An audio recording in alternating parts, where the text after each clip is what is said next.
We are about to start Talk of the County. This is a Franklin County, Ohio podcast. We've had a number of episodes. We've had a number of interesting guests. But now we're here from the NACo Legislative Conference. And I'm here with one of my bosses, Commissioner John O'Grady, and we are here with the immediate past president of NACo, Commissioner Winfrey. And we are going to talk about counties, why counties matter, the impact of counties, because counties are truly what makes communities run. Cities are great, but counties are where all of the things that are important to your life revolve around. So let's kick this conversation off about Will County, Illinois. Tell us a little bit about Will County, Illinois, starting. Well, Kenneth, I'll be glad to do that. As he said, I live in Will County, Illinois, and that's a county of about 700,000 and growing.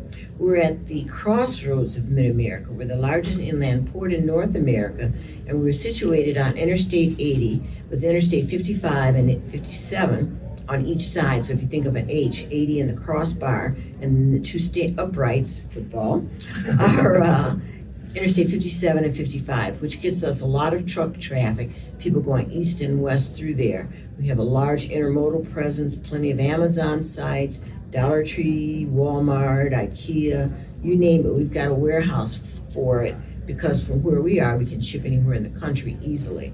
We also have the river. We float heavy equipment down the river, turbines, things like that.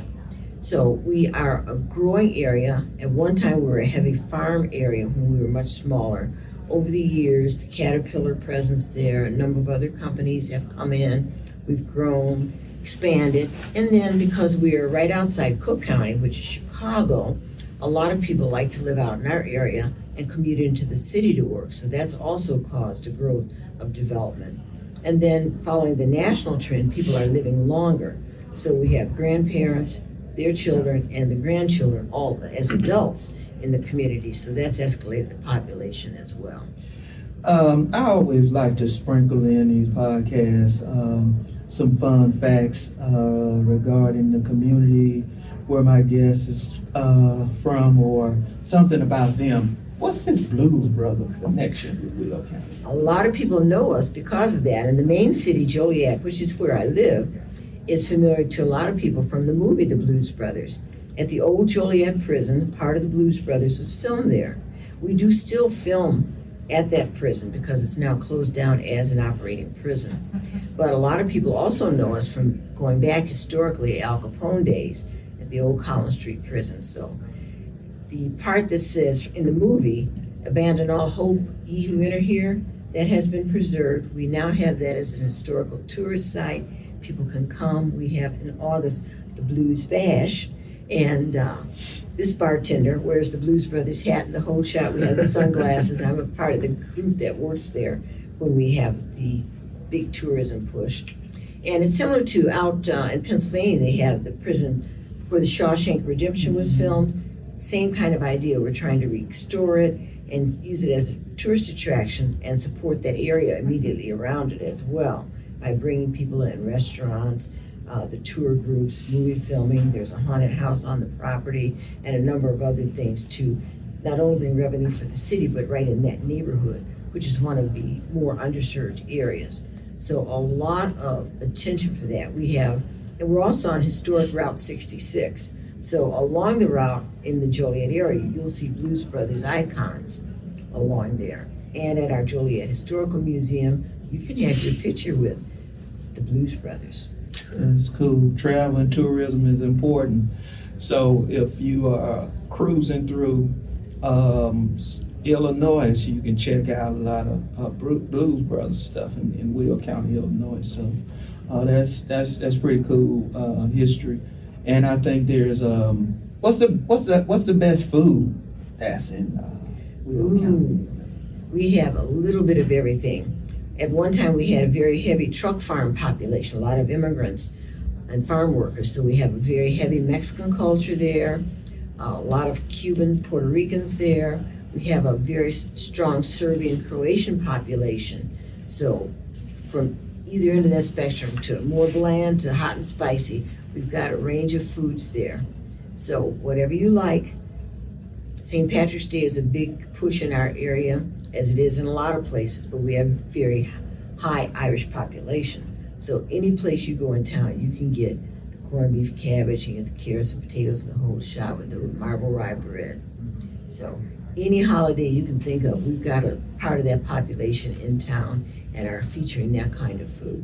Wow, Franklin County, we like to brag about our food scene and our restaurant scene. It's But I probably know not Chicago. as I know the greater Chicago area. Well, if you're going to include Deep Chicago, Pizza, if you're gonna include Illuminati, Chicago, all of yes, that. there is nothing you can't get. Harold's Fried Chicken, I Oh think. and yeah, then Harold's all of number that. 44 near you. All of that. Barbecue, Ken and I whatever spent- you might like. Ken and I spent some time in Will County about a year and a half ago when you had us That's up. right, and, when we had our board of directors meeting there. Yeah, So you got a chance to sample some of the Joliet part, and then where we were housed was actually DuPage County. We went over to the Michael Jordan restaurant, we had the seafood, a little bit of everything there. So we've got a lot of things going there. You on the tour at the electric vehicles place? So we went to the intermodal that you talked about. You guys are Right. shipping things all over the country from yeah, there. BNSF yards out there. So we have a lot of that going. When I travel, I know I like to eat good. I'm on the We got Yelp. that I'm on for the you. Yelp app trying to figure it out. I'm not nowhere as good as Commissioner John O'Grady at finding food. Whenever we It travel shows too, together, Ken, you're a lot thinner than he's I. the designated person. He gets to pick the food. Then I don't have to guess on Yelp, Commissioner. Well, let's get into the meat of why we are here at the LEDGE conference. It's not food. And it's a little bit of that after. It's a little bit of that after we get our meetings out the way. But advancing the agenda of 3,069 counties. And they say when you've seen one county, you've seen one county. But you as immediate past president, you're the person. You are in NACo leadership and in charge of federal advocacy efforts. Talk about your presidency, that the time you spent, Commissioner Winfrey, and what do you think was you wanted to be your greatest stamp on the organization as your time in the leadership body plays out? Running the show. And that's what it was really. You're running the show as president. You're the official ambassador for the organization. You're everywhere across the country as the envoy for the National Association of Counties, which is really a marvelous opportunity to meet people from all over. And truly, if you've seen one county, you have seen one county. And I've seen a lot of them, and every one of them is different in some way. So there are no rubber stamps on counties. The other thing that I really loved about being president, besides meeting so many people, was during my time I got a chance to convene the Housing Commission, the Mental Health Commission, and the AI Commission. So all three of those things during my presidency, and those things continue on. The work around mental health, around housing, the affordability, the number of units available, and then now artificial intelligence. Just a matter of fact, a couple weeks ago I was at San Jose, Silicon Valley. We were doing some more work with that committee, so beginning to put them forward on their official work. Toured Microsoft, Google, Amazon Web Services, Salesforce, and DocuSign. That was the other one there. So a chance to look at what's available, what's been done so far, and how those things might impact counties, what things we could possibly take advantage of that we aren't already using. Because what some people aren't aware of is that AI is already here. We're already using it, have been for quite some time. It's just now we're looking at generative AI differently. If you think about when you're online doing stuff and it fills in your name, your address, that's the AI piece, pulling your information out. So that's AI already at work. But the generative piece around being able to create documents, write papers, do those kinds of things is the newer piece of it. So we need to look at that and see, for counties, a lot of the forms we use are repetitive, and those can maybe be done, created in AI, and then some portions of it filled. And then that person who would have been putting all that together by hand is now free to do some other things and to make use of that. So I'm really pleased about the work that that committee is going to do going forward and the impact that that's going to have on us as a body overall. AI can do great things. Counties will have to have the tools to use AI in a responsible, appropriate fashion. Certainly. They'll have to have the guardrails. Being able to use AI for good. Yes. For example, NACo has a children's book that AI was all involved in, that is going to be able to be distributed here soon at libraries all over the nation, teaching kids about counties and the operations of counties and why counties are important. Exactly, and that book actually went to publish, it went to print day before yesterday. And it is, as you said, look at counties, why counties matter, what counties do, so that young people can have a chance to understand what we do as commissioners, as county executives, administrators, and what that's all about and why that's important to them. But that book was written Dr. Seuss style, completely generated by AI. The pictures, the words, everything done by AI. But the difference is, the person who put that together, Matt Chase, our executive director, was controlling what it could say, what it couldn't say, what the pictures could look like, what needed to be included that might have been left out. So massaging it so that it was most representative of us. And that's what's going to be needed going forward. Someone has to be the one hands-on saying, wait a minute, that's a bias, we don't want that, we need it to look like this instead.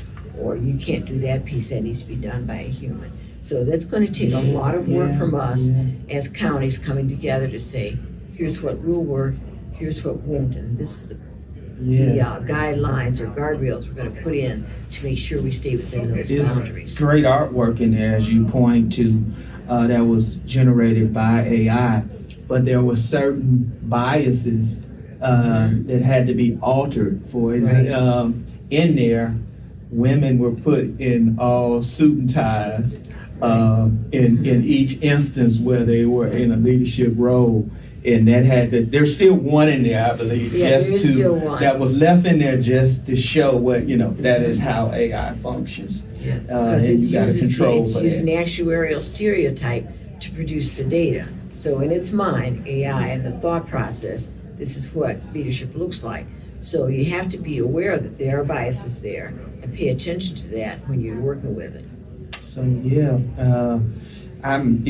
you think about people being able to more effectively receive services, when they call in, to be able to get prompted to a person or to be able to handle business quicker or effectively, AI holds its greatest promise there. But you still, because it's called public service, there has to be that human element. That human element has to be overseeing everything. Because that's really the only way you get the service. That's what we're all here for. It's because we do the service to the residents. We may use a tool like AI to help us do that, but we in the end are the ones who actually provide the service. So that takes me to my next question. NACo is big on collaborations and partnerships in the sharing of best practices. Talk a little bit about your involvement in some of that work during your time in NACo's leadership. Thank you. And really, the committees that have been convened, if you look at who's on those committees, been very deliberate about including people from across the country. Smaller areas, more rural, larger, more urban areas, people from the north, from the south, people who have a heavy tourism industry. And I'm thinking right now about the housing committee. One of the co-chairs was Sherry Maupan from Idaho, along with Kevin Boyce from Ohio. So if you think of those two places, Idaho with the tourism during the snow times, and then Ohio, which is very commercial, very urban area, Columbus especially, that, and then the other members on the committee, we had people from Wisconsin, people from all over the country. So, and it's regardless of the size of your county, size of your state, your party affiliation. It's all coming together so that you can interchange the ideas, think about what needs to happen, and share your viewpoints so that we can come up with a product that best serves all of us, so that then NACo as an organization can advocate for that at the federal level. Mhm. Same thing is true with the Mental Health Commission. People from all over the country were a part of that, some from a medical background, some from a social service background, some county elected officials, but all talking together about what they're seeing in their areas in terms of mental health, what needs to happen, how we serve the residents better. Because as public officials, that's really the end of it. It's we want to serve our residents better. That's the whole push. Mhm. So whatever it has to do with, that's what we're after. I know you played a big role in the growth of NACo Edge, and that program offers a whole host of services to counties and puts them in a place to gain efficiencies that they would not otherwise be able to take advantage of by leveraging the populations of all the counties involved. And the services range from healthcare to long-standing prescription drug discount program to procurement services and being able to leverage buying power. Pet insurance, you name it, is available. The High Performance Leadership Institute that thousands of county employees now have been able to go through and be able to, during a 12-week period, hear from people from all over the United States. Oh yes, that really has made a big difference. And as you said, most people know that counties don't pay a lot of money, generally speaking, for their workers. So the way that we lure attractive, talented, knowledgeable, visionary workforce is being able to offer them better benefits. Typically, our health insurance in counties is very good. That's not always enough to get people in there. But through the NACo Edge, which allows us to use one portal on the payroll system to offer a wide variety of benefits, you can offer a young person coming in who says, oh gee, I got a choice from all these things. I got pet insurance, like you said, I got this, I can take that, I can take the other. All kinds of programs. It's not cumbersome for the county in terms of managing it, but allows us to offer an array of services to our existing workers and to new people coming in, so that we are more attractive as an employer. So it really takes us up a notch. And if you think about the county workforce across the country, we are a bigger employer even than Walmart. If you put all of us together, so that allows us to have the number leverage in terms of getting the best rates for whatever kinds of products there are, for the insurances, for travel deals, whatever is being offered, and people can pick and choose what they want. County does not have to pay for it, it is just offering it. That employee is choosing to have that themselves, but because of the discounts we can get on that, because of the numbers of people we employ, they have a better option buying it through the NACo Edge than they do going out into the open market. Mm-hmm.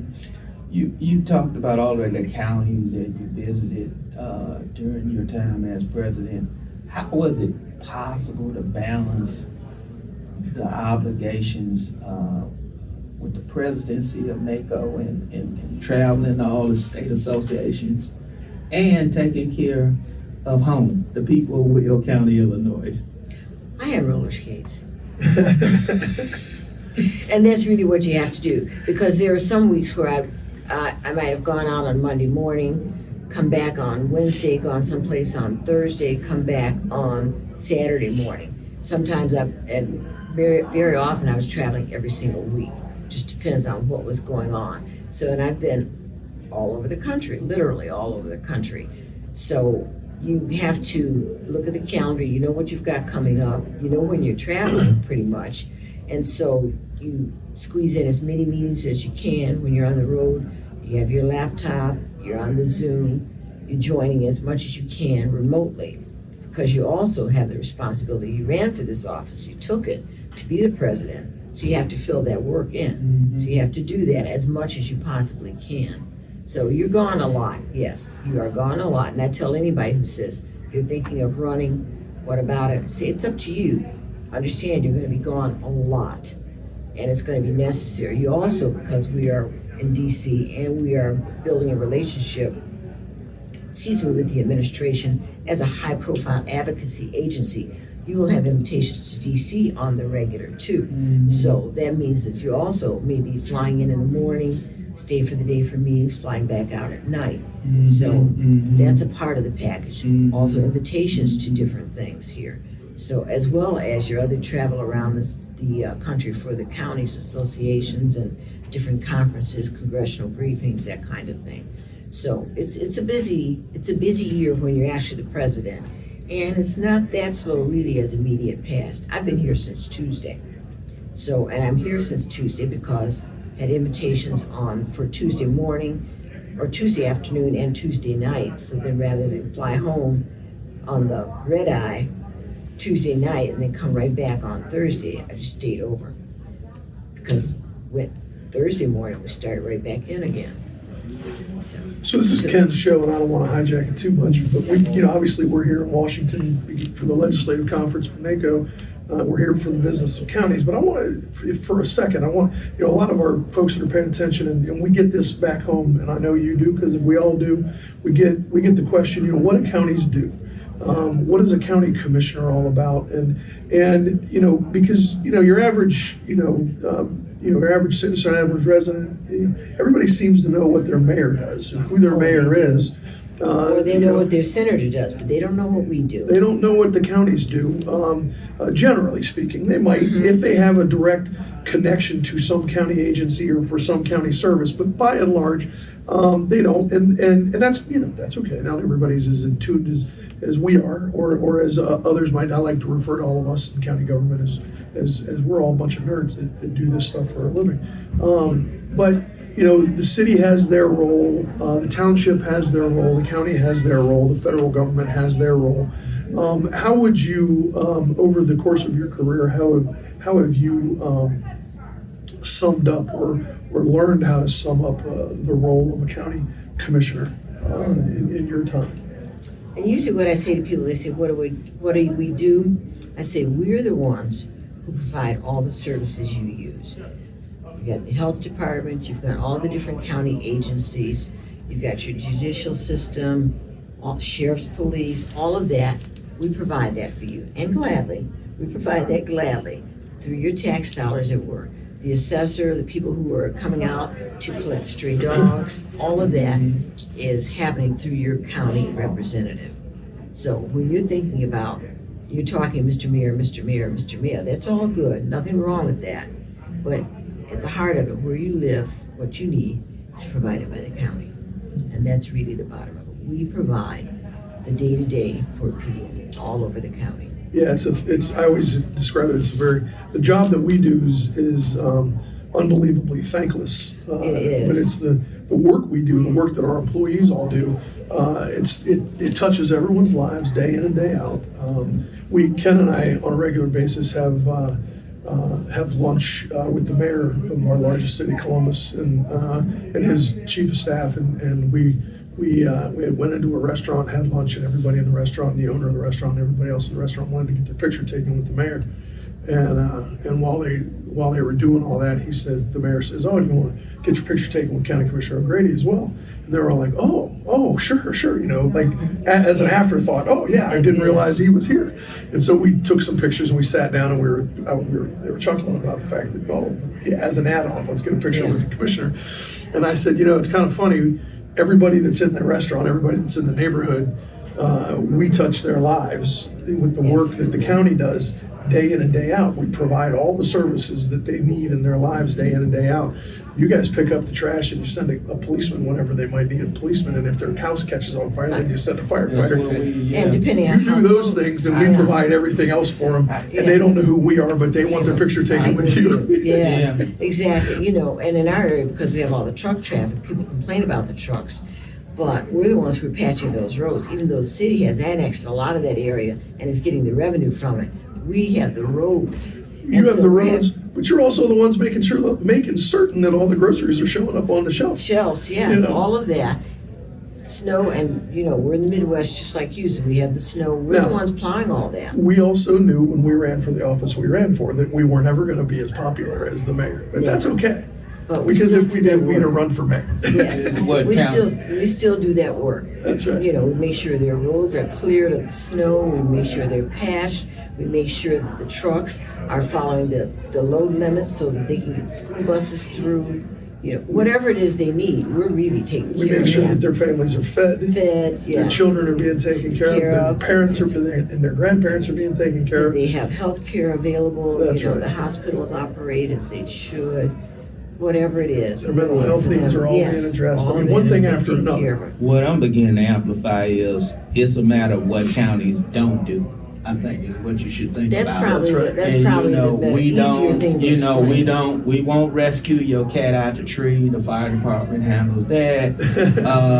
We won't pick up your solid waste. But I am a county administrator, the longest serving member of the Central Ohio Solid Waste Authority. So I know about solid waste, but I'm not responsible for it getting picked up each day. Well, I have to tell you that even though the city negotiates in our area, negotiates the contract with, and Waste Management happens to be our carrier, to do the individual residential pickups, the contract is actually with the county because we have landfills and we negotiate with them. So we actually have arranged for that, have brought them into that area we have the methane recovery plant, we have the methane to gas plant, all of that through that contractor. So they're there because of us.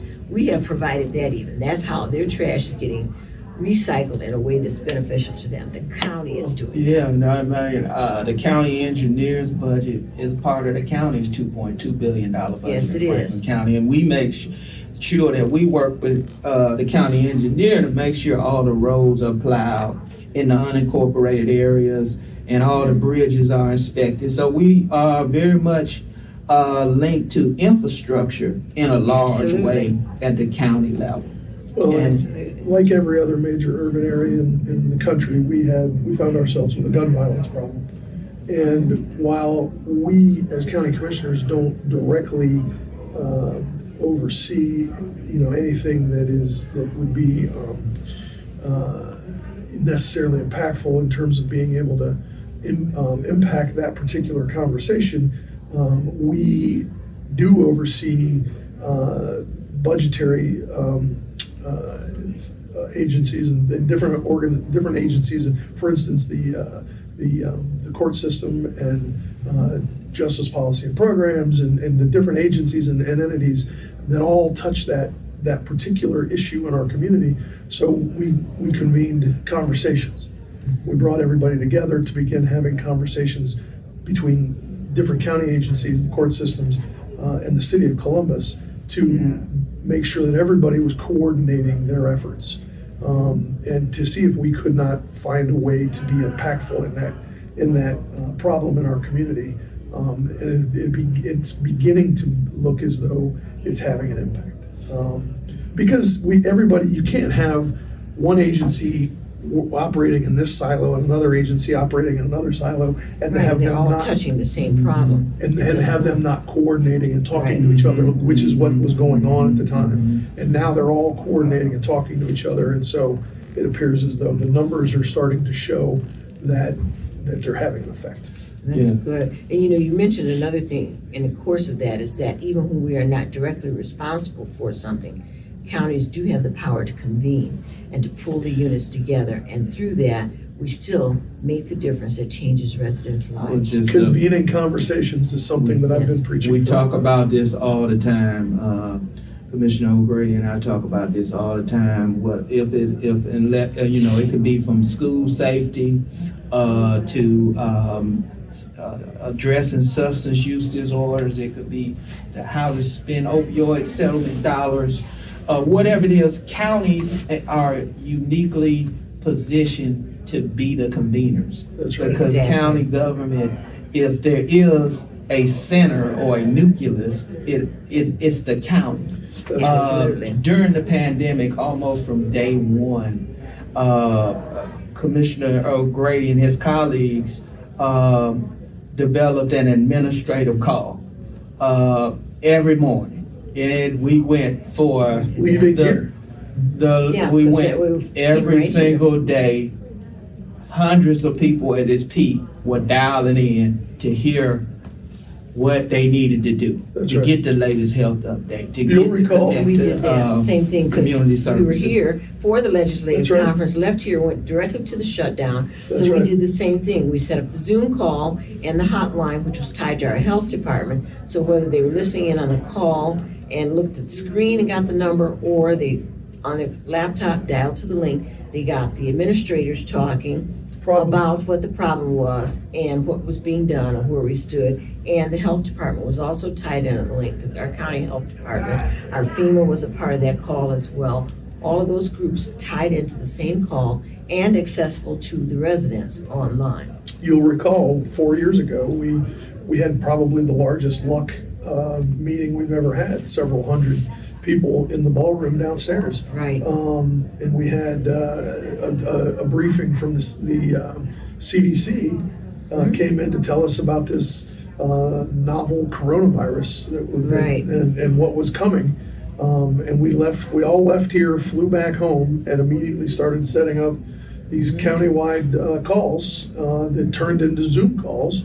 And they went on for months Yes. and months. We still have two countywide calls. One's a monthly health department call, and the other one's a elected officials call that we still do on a monthly, both of them individually on a monthly basis. But they were going on daily.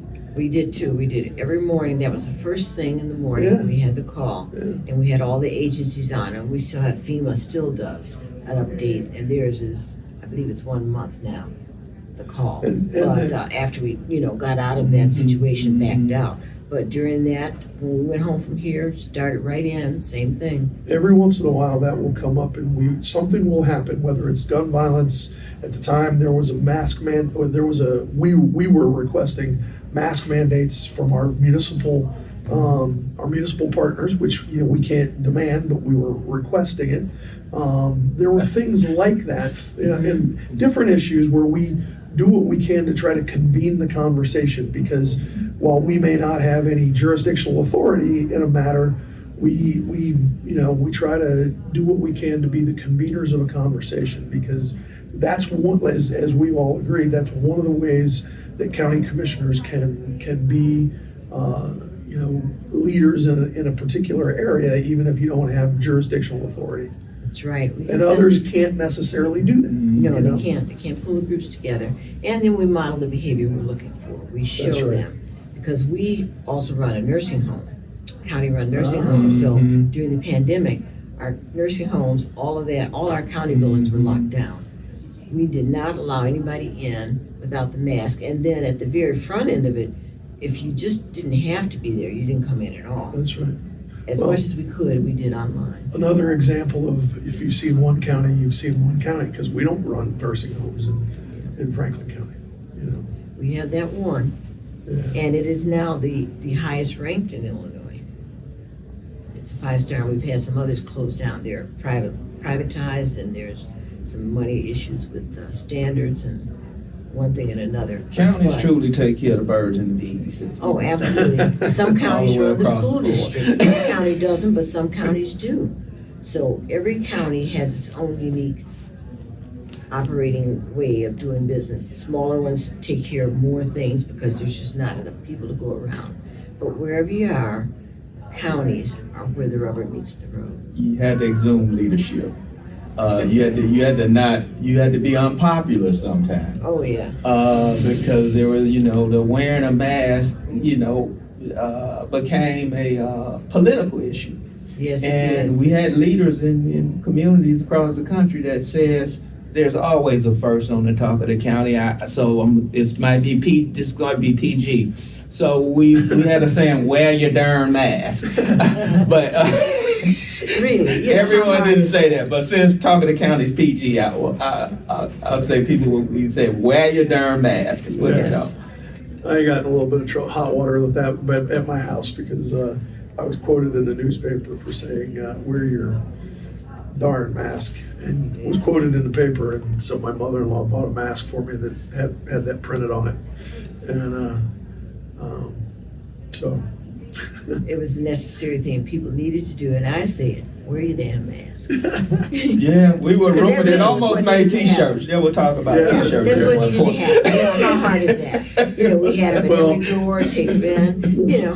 One of the other things that we, where we were, was we stepped out and we made racism a public health crisis.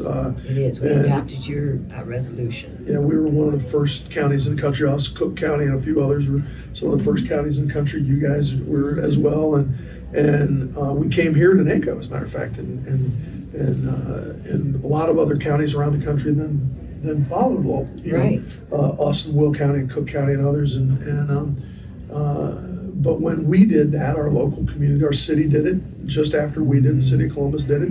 Some of the other suburban areas and some counties around the state of Ohio then did it as well. We did other things just very similar. What was the other thing that we named a public health crisis as well? We had call to action regarding gun violence. Gun violence, and that's right. laid out The city a did, the number of city. action steps, because one of the things we try to do in Franklin County, Ohio, is not just talk about it, but be about it. When you make a declaration, you should have action steps. Steps You to should go have with it, yes. tangible policy actions that you take.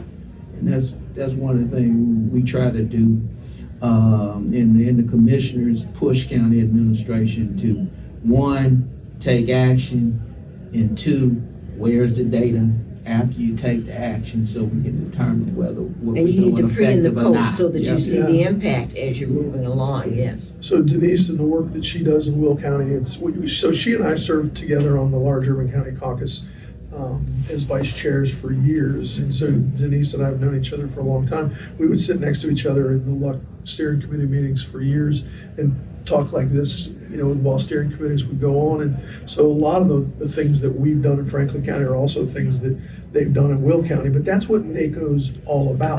And you guys have all heard me say it when I come back to Franklin County is, I love stealing great ideas from Will County and from other counties, and I love sharing our great ideas with the other counties around the country. There's no great idea in other counties that we're unwilling to steal. Right. To coin a Same phrase. for us, yes, And- because we now have the drug course, the veterans course and all that. But I got that at NACo because out in Kings County in Washington, they had started doing it. And I was here and I thought, oh, that makes sense. Instead of channeling everybody through the jail, then you just turn them out like chickens on a yard and let them fend for themselves, and they cycle right back through, and you keep spending that money and over with no improvement. We started using we had the drug courts, the mental health courts, as a way to help people get the treatment they need. But I learned that here. So you take things back, you meet people and they're doing particular things around, whether it's finances, it's the drug courts, it's about the mental health, or getting health care into underserved neighborhoods, whatever it might be. By talking with other people, learning what they're doing or what they're not doing, how they're doing it, what kinds of hurdles they're running against, then you can begin to see how you can make some changes for yourself. The value is in coming together. Yeah, that's what I love about NACo. We have a mental health crisis center that's under development, but due to the connections with NACo, I was able to spend time seeing where the best models were.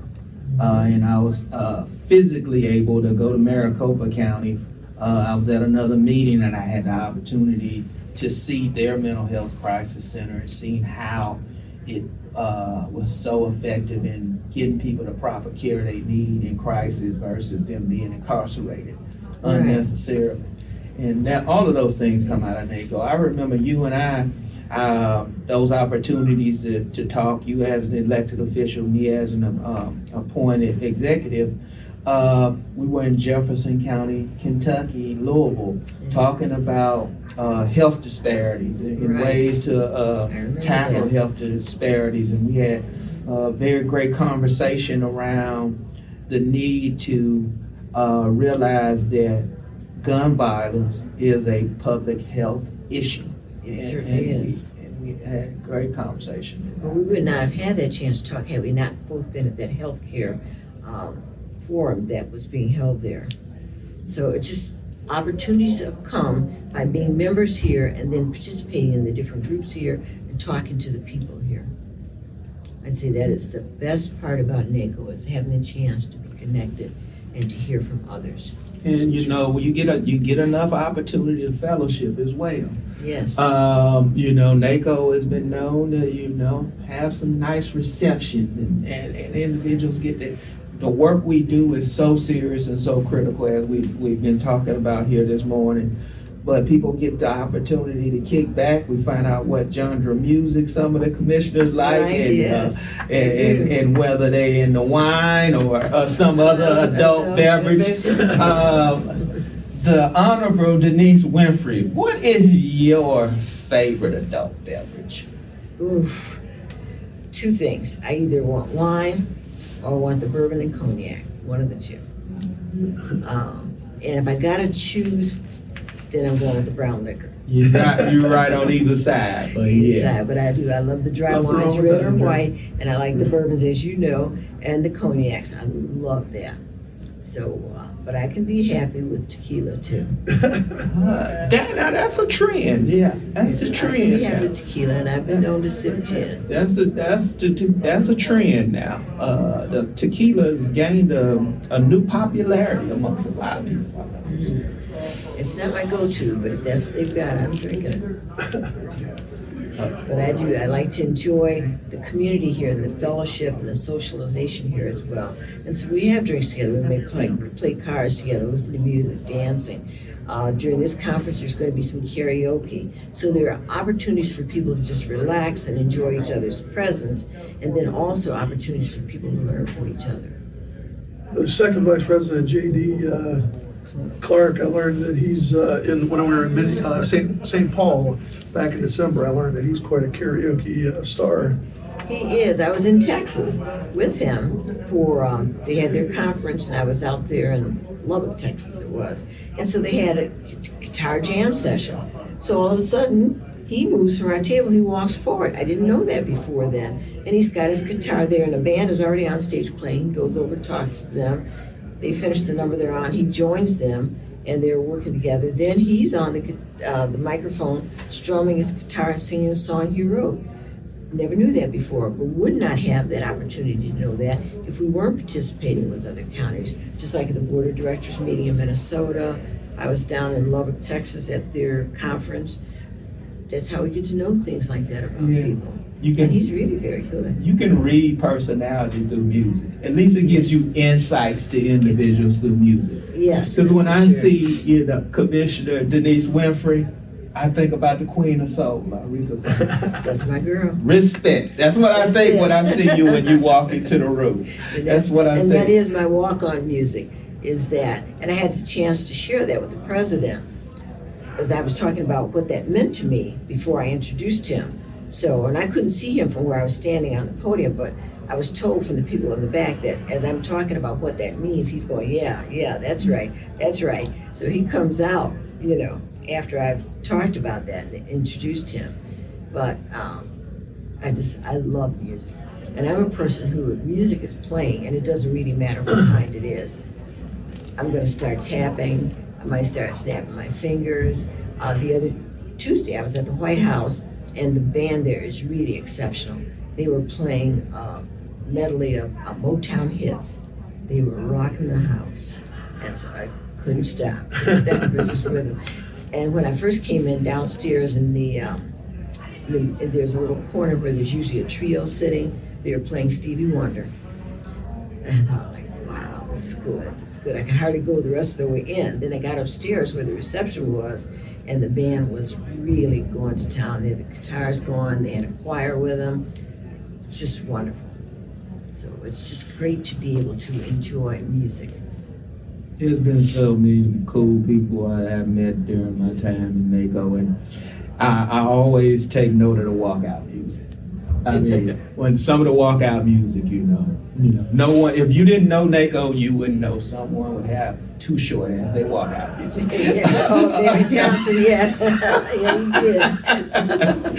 did. Now, no one would ever think at NACo we would hear Too Short. Yeah, you wouldn't have thought that. We got country western, rap, R&B. NACo is all the melting pot of music. I've And who heard knows, every kind of music. next year when we're in Tampa, in Hillsborough County, we may hear California knows how to party.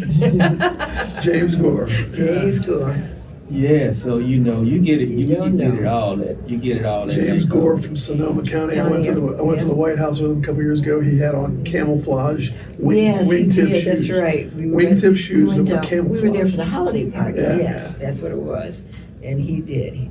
So He's a you don't unique know. guy. Just like the counties, they're all unique. Yeah. We could talk all day, and we've done these podcasts for some time now, and I kind of get going, and they give me the sign to say it's time to wrap it up. But I got one last question. You've traveled so much. Getting back to this whole thing of traveling, are you beach or mountains? Your favorite place to be? Beaches around. Beaches or mountains? When I was in South Carolina, I was at Isle of Palms. That was gorgeous. You woke up, my room was facing the ocean. It's gorgeous, beautiful beaches. Utah was really pretty. I think if I've got to go, though, it's probably going to be the beaches. But the mountains have been really gorgeous. I've been out west in California, Utah, Nevada. Beautiful areas out there down in New Mexico. Really pretty. We've got some gorgeous places to see. And then up in Maine even, we've got some beautiful places to see in this country. And so I would encourage people to get out, see what's here. If you can't go everywhere, if you can't cross the ocean, then get in a car and drive around. But we've got a lot more than what's in your backyard. A lot more to see, a lot more to learn, a lot more to do. So get out there, mix in, mingle, and have fun with it. All right, you heard it from immediate past president Denise Winfrey. Get out, do something, get in the car, ride. If you can't fly, drive. Just get out and do something. Will County, Illinois is only about a 6-hour drive from Columbus. That's right. So That's right. I have driven it before. It's been great conversating with you, Commissioner, and here with Commissioner O'Grady. So we are going to wrap up this episode of Talk of the County, and I will leave with my parting word. Be yourself, because ain't nobody else got time to do it.